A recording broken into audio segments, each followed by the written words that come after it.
அனைவருக்கும் வணக்கம். அதர்வண வேத ஆராய்ச்சி மையத்தின் சார்பாக உங்களை அன்புடன் வரவேற்கின்றேன். இன்று நாம் காணவிருக்கும் தலைப்பு அதர்வண வேதம். அதர்வண வேதம் 4 வேதங்களில் ஒன்றாகும்.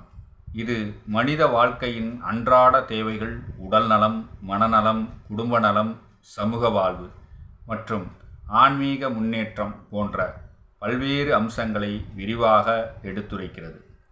மற்ற வேதங்கள் போன்று யாகம், யஞ்ஞம் மற்றும் தெய்வ வழிபாட்டை அதிகம் வலியுறுத்தினாலும் அதர்வண வேதம் மனிதனின் நடைமுறை வாழ்க்கையுடன் நெருங்கிய தொடர்புடையதாக கருதப்படுகிறது. அதர்வண வேதத்தில் நோய்களை நீக்குவதற்கான மந்திரங்கள், தீய சக்திகளிலிருந்து நம்மை பாதுகாத்து கொள்வதற்குண்டான வழிமுறைகளையும், அமைதி, செழிப்பு, நீண்ட ஆயுள், குடும்ப ஒற்றுமை மற்றும் வளமான வாழ்க்கைக்கான பிரார்த்தனைகள் இடம்பெற்றுள்ளன.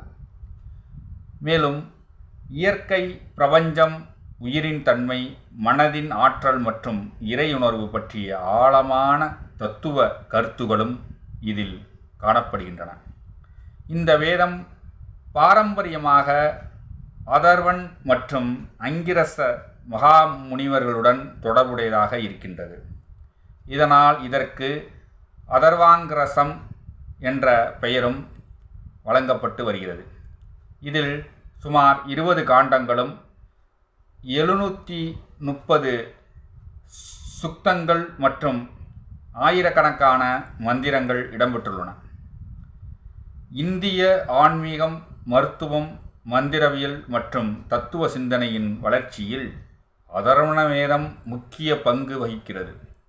மனித வாழ்வின் உடல், மனம் மற்றும் ஆன்மா ஆகிய 3இன் சமநிலையை வலியுறுத்தும் இந்த வேதம் வேத இலக்கியங்களின் தனித்துவமான இடத்தை பெற்றுள்ளது என்பதை உங்களுக்கு நான் தெரிவித்துக் கொள்கிறேன். நன்றி, வணக்கம்.